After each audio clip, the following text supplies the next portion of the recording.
बिहार विधानसभा निवडणुकीमध्ये एनडीएनं घवघवीत यश मिळवलं। एनडीएमध्ये सर्वात मोठा पक्ष ठरला तो म्हणजे भाजपा, तर दुसऱ्या क्रमांकावर नितीश कुमार यांचा जेडीयू आहे। पण सर्वात मोठा प्रश्न आहे बिहारचा मुख्यमंत्री नेमका कोण होणार, आणि या प्रश्नाचं उत्तर अद्याप अस्पष्ट आहे। त्यामुळे पुढील मुख्यमंत्री म्हणून नितीश कुमार होणार की नाही यावरून सस्पेन्स सुद्धा वाढलाय। बघूयात।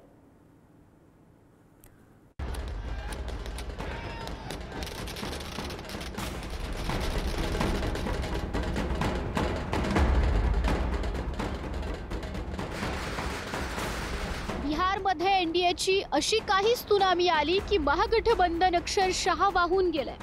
भाजपा, जेडीयू आणि लोजपनं अभूतपूर्व यश मिळवत 243 पैकी तब्बल 200हून अधिक जागांवर बाजी मारली आहे, तर आरजेडी आणि काँग्रेसचं महागठबंधनचं पानिपत होऊन 40च्या आतच ढेपाळली आहे। 2020च्या तुलनेत भाजपासह नितीश कुमारांच्या जेडीयूनं दमदार कामगिरी केली आहे।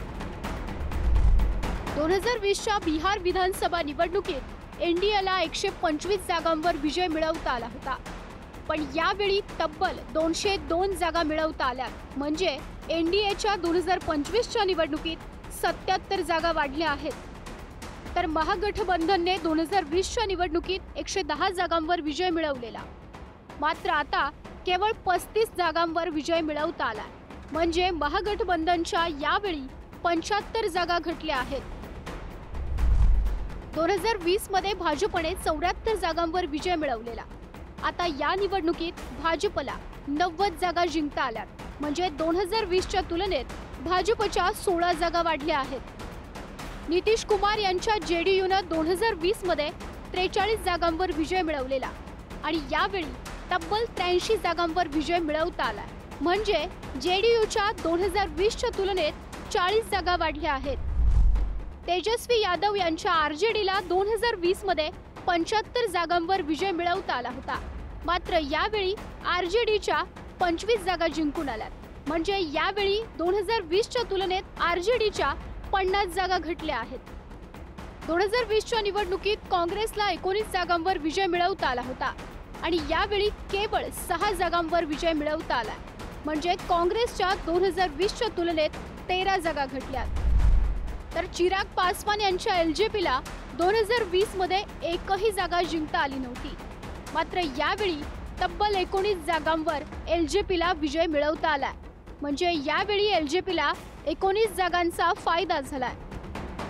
हा निकाल जो आहे हा आश्चर्यकारक आहे, मात्र निवडणुकीच्या पूर्वी आणि निवडणुका झाल्यानंतरही जो वोट चोरीचा जो मुद्दा आहे हा अद्याप देखील हा अधोरेखित केलेला आहे, आणि या अनुषंगानं एक या सगळ्या निकालांना जे वलय आहे किंवा जी पार्श्वभूमी आहे ती वोट चोरीची आहे, त्याचाही यामध्ये काय किती प्रभाव आहे हे देखील या ठिकाणी बघणं आवश्यक आहे।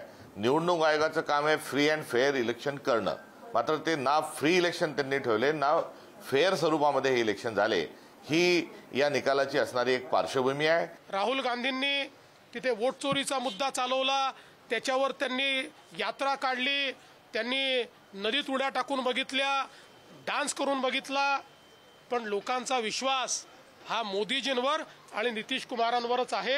आणि म्हणून मला असं वाटतं की या ठिकाणी जोपर्यंत काँग्रेस पार्टी आणि त्यांच्या सोबतचे पक्ष हे त्या ठिकाणी आत्मपरीक्षण करणार नाहीत तोपर्यंत ते निवडून येऊ शकत नाहीत। नितीश कुमारांचा आजपर्यंतचा इतिहास दलबदलूपणाचा राहिलाय, त्यामुळे त्यांना न दुखावता भाजपनं 2 पावलं मागे घेत लहान भावाची भूमिका स्वीकारली।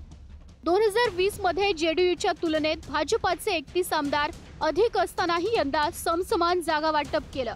इतकंच काय, गेल्या विधानसभा निवडणुकीत एकही जागा न जिंकणाऱ्या चिराग पासवान यांच्या लोकजनशक्ती पार्टीवरही विश्वास कायम ठेवला। भाजपानं नितीश कुमारांसोबत चिराग पासवान, जीतनराम मांझी, उपेंद्र कुशवाह यांना सोबत घेत जातीचं आणि मतांचं समीकरण अचूक जुळवलं। भाजपाचे 74, जेडीयूचे 43 आमदार असतानाही भाजपानं अधिक जागा लढवण्याचा अट्टहास न करत समसमान 101 जागा वाटून घेतल्या। एकही आमदार नसणाऱ्या पासवान यांच्या एलजेपीला एनडीएच्या कोट्यातून 29 जागा दिल्या। नितीश कुमारांना न दुखवता भाजपानं आपला मुख्यमंत्री पदाचा चेहरा देणं जाणीवपूर्वक टाळलं. नितीश कुमार यांच्या स्वच्छ प्रतिमा बघता त्यांच्याच नेतृत्वात निवडणुका लढवण्याची भाजपकडून घोषणा केली गेली. 75 लाख महिलांना स्वयंरोजगारासाठी 10,000 रुपये देण्याची योजना गेम चेंजर ठरली. आरजेडी सत्तेत आल्यास जंगलराजची भीती मतदारांवर बिंबवली. कट्टा सरकार येईल हा प्रचार फायद्याचा ठरला.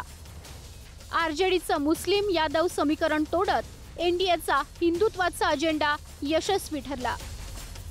बिहारच्या जनतेने माननीय पंतप्रधान नरेंद्र मोदींनी जो मंत्र दिला होता, ज्ञानचा विकास म्हणजे गरीब, युवा, अन्नदाता म्हणजे शेतकरी आणि नारी म्हणजे महिला यांच्या विकासाचं राजकारण हेच खऱ्या अर्थाने देशाला विकसित करू शकतं. तर त्याच्यावर बिहारच्या जनतेने जातीच्या पलीकडे जाऊन शिक्कामोर्तब केलं आहे असं माझं ठाम मत आहे. आणि त्यामुळेच एनडीएला इतकं भरभरून यश बिहारच्या जनतेने दिलं आहे. पिछले 10 साल में हमारी सरकार ने जो कार्य किया मोदी जी के और नीतीश कुमार के नेतृत्व में, उसको सफलता मिली है और बिहार की जनता ने यह ऐतिहासिक जीत एनडीए को दी है. मैं बिहार की जनता का बहुत बहुत अभिनंदन करता हूँ, शुभकामनाएं देता हूँ और ये जीत बिहार को एक विकसनशील राज्य में निश्चित रूप से बना के रहेगी, इसी बात का विश्वास व्यक्त करता हूँ. गेल्या वर्षी महाराष्ट्र विधानसभा निवडणुकीत महायुतीतून महाविकास आघाडीचं पानिपत केलं होतं.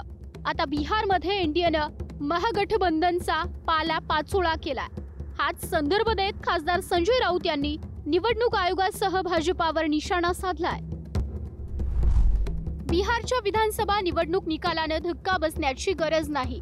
निवडणूक आयोग आणि बीजेपी यांचे हातात हात घालून जे राष्ट्रीय कार्य सुरू होते ते पाहता यापेक्षा वेगळा निकाल लागणं शक्य नव्हते. एकदम महाराष्ट्र पॅटर्न.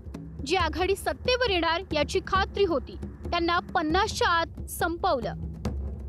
जे महाराष्ट्रात घडलं काकणभर सरस बिहारमध्ये घडलं. भारतीय जनता पक्षापेक्षा ज्ञानेश कुमारांचा विजय वाटतो. ते जे काय बसलेत ना तिकडे, त्यांनी ठरवलं की लोकशाही मानायचीच नाही. जे सतत बोललं जातंय वोट चोरी, त्या वोट चोरीचं हे आज विजय आहे असं मला वाटतं. बिहारच्या जनतेने जंगलराज नाकारलं आणि विकासराज स्वीकारलं. बिहारमध्ये जर दुबार मतदार यादीची पुनर्रचना करण्यात आली, सर्व दुबार नावं काढण्यात आली आणि त्यानंतरचा हा विजय आहे. म्हणजे पूर्णपणे ट्रान्सपरन्सी आली, यामध्ये पारदर्शकता आली. तरी सुद्धा हे विरोधक याच्यावर देखील टीका केल्याशिवाय राहणार नाहीत. त्यांचं काम नेहमी टीका करण्याचं आहे. आता जरी त्यांचे डोळे उघडले पाहिजे, आता तरी त्यांना सुबुद्धी आली पाहिजे. बिहारमध्ये एनडीएला अभूतपूर्व यश मिळालंय. बिहार विधानसभा निवडणुकीत सर्वात तब्बल 70% मतदान झालं. गेल्या वर्षीच्या तुलनेत मतदान वाढल्यानं त्याचा फटका नितीश कुमार यांना बसेल अशी शक्यता वर्तवली जात होती. मात्र हे वाढलेलं मतदारच महागठबंधनसाठी डोकेदुखी ठरलंय. कारण वाढलेल्या मतांचा टक्का हा थेट एनडीएच्या झोळीत केलाय. त्यामुळे मतदारांनी सत्ता बदलण्यासाठी नव्हे तर सत्ता टिकवण्यासाठी मतदान केल्याचं स्पष्ट झालंय. ब्युरो रिपोर्ट, पुढारी न्यूज.